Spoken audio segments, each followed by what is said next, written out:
ओम शांति। आज 3 मार्च 2024 है और आज की अव्यक्त मुरली जो बाबा ने हम बच्चों के प्रति चलाई, उसमें बाबा ने बच्चों के भाग्य की कितनी महिमा की, कितनी ऊंच दृष्टि से बाबा हम बच्चों को देखते हैं। और साथ साथ बाबा ने कहा कि चाहे कुछ भी हो जाए, लेकिन बाबा सभी बच्चों को जीवन मुक्त बनाएगा ही बनाएगा। इतनी रिस्पॉन्सिबिलिटी बाबा अपनी समझते हैं और इतनी मेहनत बाबा हम बच्चों पर करते हैं। तो बाबा की मेहनत हम भी तो रिसीव करें, हम भी तो उसका रिस्पॉन्स दें। क्या हमें टच होता है कि बाबा हमें सतोप्रधान बनाने के लिए कितनी श्रेष्ठ प्रेरणाएं, कितना श्रेष्ठ ज्ञान देते हैं? ये टचिंग किसको होगी, इसके बारे में जानते हैं आज के बाबा के अव्यक्त इशारों से। जो बेफिक्र रहते हैं उनसे निर्णय भी अच्छा होता है, क्योंकि उन्हें टचिंग आती है। समय अनुसार अभी यह करें या नहीं करें। तो सदैव यह याद रखो, बेफिक्र बादशाह है। इस नशे में रहने से फिक्र की बात भी बदल जाएगी।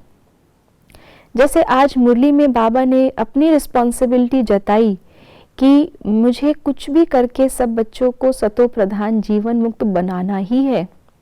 तो बाबा तो अपनी विधि से, अपनी मशीनरी से अपना कार्य कर रहे हैं। तो बाबा की मशीनरी का, बाबा के सहयोग का हम तभी लाभ ले सकते हैं जब हमारी बुद्धि की तार बाबा के साथ जुड़ी हो। जिसको बाबा ने आज कहा, उन्हें टचिंग आती है।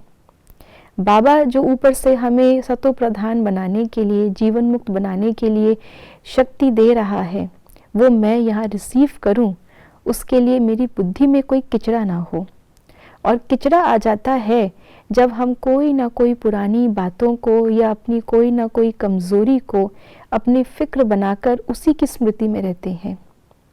कहा जाता है चिंता चिता के समान है। क्यों? क्योंकि जब हमारे मन में किसी बात की चिंता आ जाती है तो मन उन संकल्पों से बाहर नहीं आ पाता और उन्हीं के अंदर उलझ के रह जाता है, और उसी से मन की शक्ति, मनन शक्ति कम होती रहती है। मन की मनन शक्ति अगर ज्ञान का मनन करे, स्वमान का चिंतन करे, अनुभव करे, तो शक्ति बढ़ती है। और यही अगर उल्टा चक्र चल जाए तो वो शक्ति हमारी व्यर्थ में खर्च भी हो जाती है। तो इतनी श्रेष्ठ टचिंग बाबा से लेने के लिए हमारी बुद्धि भी इतनी ज़्यादा श्रेष्ठ होनी चाहिए। और चिंता के अंदर, फिक्र के अंदर बुद्धि की यही शक्ति कम हो जाती है। पहले से ही कलयुग में हमारी बुद्धि तमो प्रधान बन चुकी थी। तो श्रीमत और तमो प्रधान बुद्धि कितना बड़ा गैप है। और योग से हम अपनी बुद्धि को रिफाइन करते हैं, बुद्धि का बर्तन साफ करते हैं, सोने का बनाते हैं।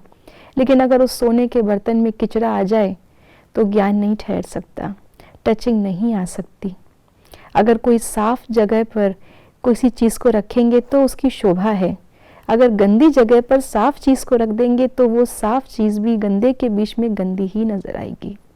इसलिए आज बाबा ने हमें योग के लिए एक टारगेट दिया है कि योग के अंदर अपनी सारी चिंताओं को, सब कुछ बाबा को सौंप दे, ताकि हम बेफिक्र बन जाएं, हमारा मन और बुद्धि खाली हो जाए, जिसमें कि बाबा की टचिंग हम कर सकें।